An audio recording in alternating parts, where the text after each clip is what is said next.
Chicken roast কে কে পছন্দ করেন? বা আমার মনে হয় ছোটো বড় সবাই চিকেন রোস্ট খুবই পছন্দ করেন। তো আজকে আসলাম বাসায় কীভাবে নরমালভাবে আমি চিকেন রোস্ট রান্না করি হঠাৎ করে।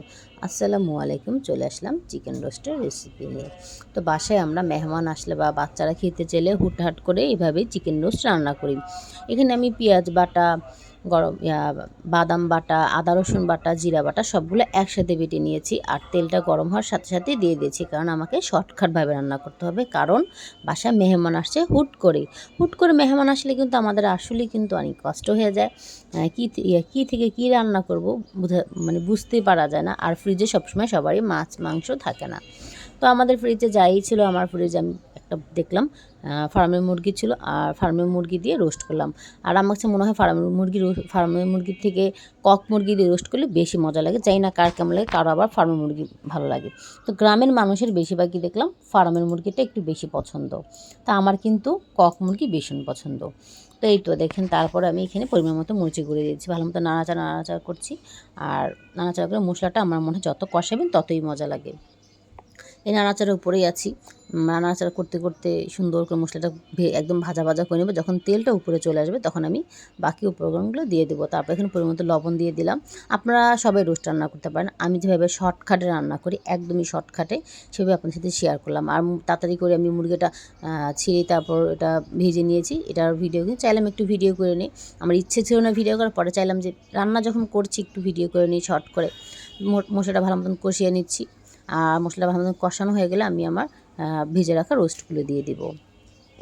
আর মেহমানরা অনেক সময় বলে আসে না, আর যদি না বলে আসে তাহলে কিন্তু আমাদের অনেক মানে বিপদে পড়তে হয়। এটা কিন্তু পুরুষ মানুষরা বুঝে না, আমরা মহিলা মানুষরাই বুঝি যে কী একটা বিপদে পড়ে যাই।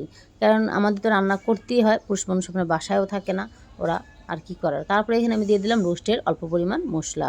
রোস্টের মশলা গুঁড়াটা দিলে একটু মানে দাওয়াত ফিল আসে। তারপরে এখানে আমি টমেটো ছিল দেশের একদম টাটকা, এটা আমি ব্লেন্ডার করে টমেটো সসের পরিবর্তে আমি এটা ব্লেন্ডার করে দিয়ে দিলাম।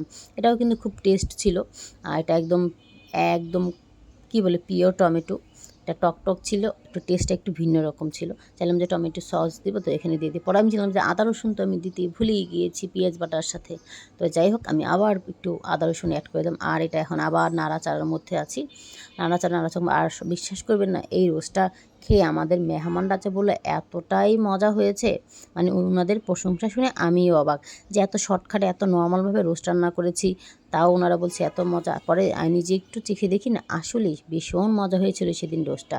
হঠাৎ দেখবেন রান্নাবান্না মাঝে মাঝে এত মশলা দিই আমরা, তখন কিন্তু মজা হয় না। হঠাৎ করে হুট করে একটা রেসিপি করলে কিন্তু সেটা কিন্তু হুট করেই মানে এতটাই মজা হয় যেটা বলার বাহিরে। কিন্তু মশলাটা মনে সুখে কষিয়ে নিচ্ছি। আর ভালো মতন কষানো হয়ে গেলে আমি আমার রোস্টগুলো দিয়ে দিব। আর বলছেন আপু এত কষানো কি? হ্যাঁ, আমি সব রান্নার মধ্যে আমি একটু কষাকষি একটু বেশি করি, আমার কাছে একটু ভালো লাগে। যেটা মাখা চচ্চড়ি সেটা তো মাখা চচ্চড়ি, যেটা কষানো টাইপের সেটা তো কষানো টাইপের। এটা আমার ধারণা মনে হয়। তার মতন কার এরকম ধারণা হয় একটু সবাই বলবেন। আমার কিন্তু এই জিনিসগুলো খুবই ভালো লাগে যে রান্না করতে গেলে, আর রান্না করতে আমার ভীষণ পছন্দ। এই তো দেখতে পাচ্ছেন মশলাটা ভালো মতো কষানো হয়ে গেছে, তারপর আমি দিয়ে দেবো রোস্টগুলো। আর এই যে রোস্টগুলো দেখেন ফার্মের মুরগি একদম বড় বড় করে কেটে নিয়েছি। আর কয়েক পিস ছোটো করেছি বাচ্চাদের জন্য, বাচ্চাও আছে সাথে। তো এটা ভালো মতন আমি রান্না করে নিচ্ছি। রান্না করা হয়ে গেলে তারপর দিয়ে বাকি উপকরণগুলো এই যে কষিয়ে নিব। এখানে কষানো হয়ে গেলে আমি আবার দেখছি। আর টমেটোকেও মানে ব্লেন্ডারটা একটু বেশি হয়ে গেছে, তাই একটু বেশি টুস করে ফুটছে, আমার হাতে লাগছে। আমার হাতে প্রচুর পরিমাণে দাগ পড়ে যায় টুস ফোটার। তো আমি একটু দূরের থেকে ভিডিও করছি যে আবার যখন হাতে আমার না লেগে যায়। আর রোস্ট কার পছন্দ একটু বলবেন। আমার এতটা পছন্দ না, আমার বাচ্চাদের ভীষণ পছন্দ, আমার হাজব্যান্ডের পছন্দ, মেহমানরাও খুব পছন্দ করে আমার হাতে রোস্ট, গরুর মাংস এগুলো। কিন্তু আমার এইসব খাবার চেয়ে মাছ ভর্তা শাক এগুলো ভালো লাগে। এই যে দেখতেছি আবার কষে মানে আপনাদের দেখাচ্ছি, দেখেন কেমন করে আবার এগুলো একটু নেড়ে চেড়ে দিচ্ছি হালকা হাতে। আর রোস্ট কিন্তু বেশি নাড়াচাড়া করলে এখন কিন্তু ভেঙে যাবে, তাই আমি আর বেশি নাড়াচাড়া করছি না। আমি হালকা করে একদম টুস্টকে যখন না কষানো ততক্ষণ আমি একদম এটাকে কষিয়ে নেব মনের সুখে। এই তো কষানো, অল্প পরিমাণ আমি পানি দিয়ে দিব, একটু বড় করে কয়েক পিস কাটা তো অল্প পরিমাণ পানি দিয়ে দিলাম।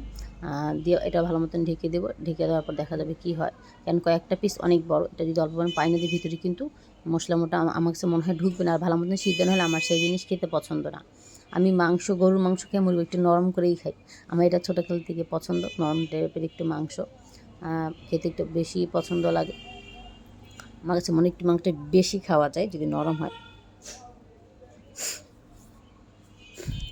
আর আপনারা কে কীভাবে রোস্ট রান্না করেন অবশ্যই এখানে ভুল হয়েছে আমার অনেক রান্নার, আপনারা ক্ষমার দৃষ্টিতে দেখবেন। আর আমার চ্যানেলটিকে এখনও যারা সাবস্ক্রাইব করেন নাই প্লিজ আমার চ্যানেলটিকে সাবস্ক্রাইব করে পাশে থাকবেন অবশ্যই। আর পাশে যদি না থাকেন তাহলে আমরা কীভাবে এগিয়ে যাব? আমরা এত কষ্ট করে রান্নাবান্নার ভিডিও দিই আপনাদের জন্য, শুধুমাত্র আপনাদের জন্য।